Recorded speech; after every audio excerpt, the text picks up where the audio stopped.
ఈరోజు tubal pregnancy గురించి మాట్లాడతాను. సో ట్యూబల్ ప్రెగ్నెన్సీ అనేది ఎక్టోపిక్ ప్రెగ్నెన్సీ అనమాట. సో గర్భసంచిలో యూజువల్గా బేబీ అనేది ఫామ్ అవుతుంది. గర్భసంచిలో లేకుండా ట్యూబ్లో, ఓవరీలో ఆర్ పొట్టెలో వేరే ఎక్కడైనా ఫామ్ అయితే కూడా దాన్ని ఎక్టోపిక్ ప్రెగ్నెన్సీ అంటాం. సో జనరల్గా ఒక లేడీకే గర్భసంచి, 2 ట్యూబ్, 2 అండాశయం ఉంటుంది అనమాట. సో మిడిల్ ఆఫ్ ద సైకిల్లో ఈ అండాశయం నుంచి ఎగ్ అనేది రిలీజ్ అవుతుంది. రిలీజ్ అయ్యి ట్యూబ్లో ఉంటుంది అనమాట. సో స్పర్మ్ అనేది ఆ ట్యూబ్లో వచ్చి ఎగ్ని మీట్ అవుతుంది. సో ట్యూబ్లో ఎస్పెషల్లీ ఎండ్ ఆఫ్ ద ట్యూబ్లో ఈ బేబీ అనేది డెవలప్ అవుతుంది. యాంప్లరీ ఎండ్ అంటాము. దాని తర్వాత మెల్లగా ఆ ట్యూబ్లో ట్రావెల్ చేసుకుని గర్భసంచిలో వచ్చి కూర్చోవాలి. This is the natural process అనమాట. సో ఇప్పుడు ఈ బేబీ అనేది ట్యూబ్లో ఫామ్ అయిన తర్వాత ఈ ట్రావెల్ చేసినప్పుడు ఏదైనా ప్రాబ్లం ఉంటే కూడా ఈ బేబీ అనేది స్టక్ అయిపోతుంది. సో ఇన్ కేస్ ట్యూబ్లో ఏదైనా ఇన్ఫెక్షన్ ఉంటే కూడా ఏమవుతుంది, ట్యూబల్లో కొంచెం డ్యామేజ్ అవుతుంది. సో ట్యూబ్స్లో చాలా మైన్యూట్ స్ట్రక్చర్స్ ఉంటాయి అన్నమాట. అంటే థ్రెడ్ లాగా చిన్న చిన్న స్ట్రక్చర్స్ ఉంటుంది. అండ్ దెన్ ట్యూబ్ ఆ స్ట్రక్చర్ వల్ల అండ్ దెన్ వేవీ మూమెంట్స్ వల్ల ఎంబ్రియోని స్లోగా పుష్ చేసి గర్భసంచికి పుష్ చేస్తుంది అనమాట. సో ఆ మైక్రోస్కోపిక్ స్ట్రక్చర్లో ఏదైనా డ్యామేజ్ అయితే కూడా ఎక్టోపిక్ ప్రెగ్నెన్సీ రావడానికి ఛాన్సెస్ ఉన్నాయి. So that is the first thing.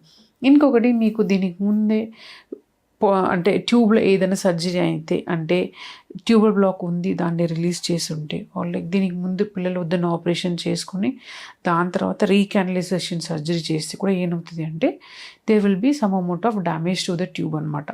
అప్పుడు కూడా మీకు ఎక్టోపిక్ ప్రెగ్నెన్సీ రావడానికి ఛాన్సెస్ ఎక్కువ ఉంటుంది. అండ్ దెన్ దీనికి ముందు మీకు ఎక్టోపిక్ ప్రెగ్నెన్సీ వచ్చాయా, అగైన్ మీకు నెక్స్ట్ టైం కూడా ఎక్టోపిక్ ప్రెగ్నెన్సీ రావడానికి ఛాన్సెస్ అనేది ఎక్కువ ఉంటుంది. అండ్ దెన్ మీకు ఎండోమెట్రియోసిస్ అనేది ప్రాబ్లం ఉన్నాయా, ప్రాబ్లం ఉంటే కూడా ఏమవుతుంది అంటే ఎండోమెట్రియోసిస్లో మీకు ట్యూబ్ అండ్ ఓవరీ రిలేషన్షిప్, అంటే ట్యూబ్ అనేది డ్యామేజ్ అవుతుంది ఎండోమెట్రియోసిస్ ప్రాబ్లం ఉంటే కూడా. సో ఇట్లాంటి కండిషన్లో మీకు ఎక్టోపిక్ ప్రెగ్నెన్సీ అనేది రావడానికి ఛాన్సెస్ ఎక్కువ ఉంటుంది. సో ఎక్టోపిక్ ప్రెగ్నెన్సీ ఎట్లా మనం డయాగ్నోస్ చేయగలుగుతామంటే, సో ప్రెగ్నెన్సీ టైంలో బ్లీడింగ్ వస్తే ఆర్ లైక్ పొట్ట నొప్పి వస్తే మీరు ఎక్టోపిక్ ప్రెగ్నెన్సీ అనేది మనం సస్పెక్ట్ చేసుకోవాలి. సో మనం స్కాన్ చేశాక మాత్రమే ఎక్టోపిక్ ప్రెగ్నెన్సీ ఉందా లేదా అనేది తెలుసుకోగలుగుతాం. So in case ectopic pregnancy ఉంటే, ఇన్ కేస్ సైజ్ చిన్నదిగా ఉంది, బీటా-ఎస్హెచ్జీ వాల్యూ తక్కువ ఉంటే మనం మెడికల్ మేనేజ్మెంట్ అనేది ఆప్ట్ చేసుకోవచ్చు. ఆర్ లైక్ బేబీ కొంచెం సైజ్ పెద్దదిగా ఉంది అండ్ దెన్ మీకు లోపల ఏదైనా హెమటోమా ఉంది ఆర్ లైక్ బీటా-ఎస్హెచ్జీ ఎక్కువ ఉంటే మీకు సర్జరీ అనేది ఆప్ట్ చేస్తాం. So based on your condition మనం ఏదైనా medical management or like surgical management అనేది మనము ప్లాన్ చేసుకోవాలి. సో వన్స్ మీకు ఎక్టోపిక్ ప్రెగ్నెన్సీ వస్తే ఖచ్చితంగా నెక్స్ట్ టైం కూడా ఎక్టోపిక్ ప్రెగ్నెన్సీ వస్తుందని కాదండి, బట్ యూ హ్యావ్ ఎక్కువ ఛాన్స్ ఉంటుంది అనమాట. అంటే మీకు 15 to 20% ఎక్కువ ఛాన్స్ ఉంటుంది, కానీ బట్ స్టిల్ మీకు నార్మల్గా కూడా అంటే న్యాచురల్గా గర్భసంచిలో కూడా ప్రెగ్నెన్సీ రావడానికి ఛాన్సెస్ ఉన్నాయి. సో ఇదే నేను ఎక్స్ప్లెయిన్ చేయాలనుకున్నాను. I have explained. Thank you.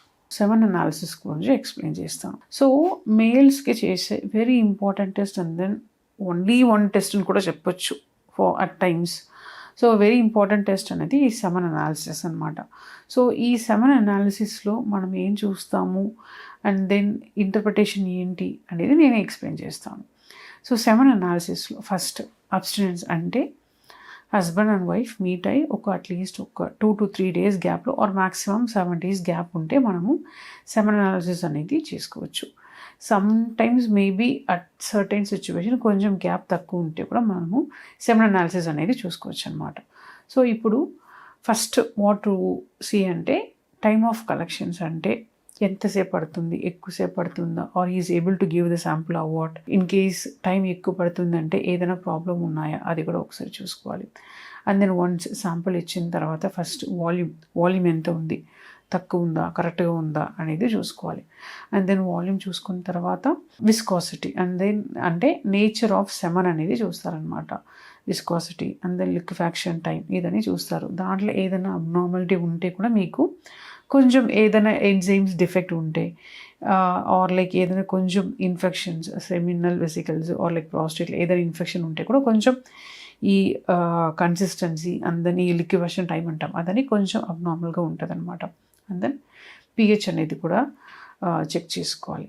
ఇదన్నీ చూసుకున్న తర్వాత మనము లైక్ ఫస్ట్ మైక్రోస్కోపీ కింద చూస్తామన్నమాట. మైక్రోస్కోపీ కింద చూసినప్పుడు హౌ ఇస్ ద కౌంట్ అంటే కౌంట్ ఎలా ఉన్నాయి. యూజువల్గా మోర్ దెన్ 16 మిలియన్ ఉంటే నార్మల్ అంటాం, 16 మిలియన్ కన్నా కింద ఉంటే తక్కువ అంటాం. సో కౌంట్ ఎలా ఉన్నాయి, 10 మిలియనా 5 మిలియన్ అనేది ఒకసారి చెక్ చేసుకుంటాం. దాని తర్వాత కదలే కణాలు, what is the total motility అనేది చూస్తాం. టోటల్ మోటిలిటీ అట్లీస్ట్ మనకి 40 to 45% ఉండాలి. దాంట్లో ఫాస్ట్గా మూవ్ అయిన కణాలు అంటే ప్రోగ్రెసివ్ మోటిలిటీ అనేది అట్లీస్ట్ ఒక 30% ఉండాలి. 100% అనేది అవసరం లేదండి. 30-32% మీకు ప్రోగ్రెసివ్ మోటిలిటీ ఉంటే దట్ ఈస్ ఎనఫ్. యాక్చువల్లీ మీకు ఉన్న అన్ని మిలియన్స్లో అన్ని ప్రోగ్రెసివ్ మోటైల్ స్పోమ్స్ ఉండవు. కొన్ని స్లోలీ ప్రోగ్రెసివ్ స్పోమ్స్ ఉంటాయి, స్లోలీ ప్రోగ్రెసివ్ మోటైల్ స్పోమ్స్ ఉంటుంది. కొన్ని ఇమ్మోటైల్ స్పోమ్స్ మూవ్ అవ్వకుండా కూడా కొన్ని స్పోమ్స్ ఉంటాయి. సో కొంచెం అబ్నార్మాలిటీ ఉండొచ్చు. సో మనకి ప్రోగ్రెసివ్ మోటిలిటీ అనేది ఒక 30% ఉంటే దట్ ఈస్ సఫిషియెంట్ అనమాట. అండ్ దెన్ మార్ఫాలజీ అంటారు. మార్ఫాలజీ అంటే స్పోమ్స్ ఎలా కనిపిస్తున్నాయి మైక్రోస్కోపీ కింద చూసినప్పుడు. యూజువల్గా స్పోమ్స్ అంటే ఒక హెడ్, మిడ్ పీస్, టెయిల్ అట్లా కనిపించాలన్నమాట. సో అట్లా కనిపిస్తుందా, అబ్నార్మాలిటీ ఏదైనా ఉందా అనేది చూసుకోవాలి. 100% నార్మల్ స్పోమ్స్ ఉంటుందా అంటే నో, అబ్సల్యూట్లీ నో అండి. మనకి ఒక 4% నార్మల్ స్పోమ్స్ ఉంటే కూడా సరిపోతుంది అనమాట. సో యూజువల్గా మోస్ట్ ఆఫ్ ద స్పోమ్స్ అయితే కొంచెం అబ్నార్మాలిటీ ఉండొచ్చు. అంటే head abnormality, mid piece, tail అంటే 2 టెయిల్స్ 2 హెడ్ అట్లా కూడా ఉండొచ్చు. సో మనకి 4% నార్మల్ స్పోమ్ ఉంటే సరిపోతుంది. 96% అబ్నార్మాలిటీ స్పోమ్ ఉంటే కూడా భయపడకండి, నథింగ్ టు వరీ. సో ఇదే కొన్ని పారామీటర్స్ సెమెన్ అనాలిసిస్లో మేము చూస్తాము. అంటే మీరు 1 year ట్రై చేసి కూడా ప్రెగ్నెన్సీ అవ్వకపోతే ఖచ్చితంగా ఈ సింపుల్ టెస్ట్ అనేది చేసుకోండి. మీకు దీని నుంచి చాలా ఇన్ఫర్మేషన్స్ అనేది వస్తుంది. దాన్ని బట్టి మీరు ట్రీట్మెంట్ కూడా తీసుకోవచ్చు. Thank you.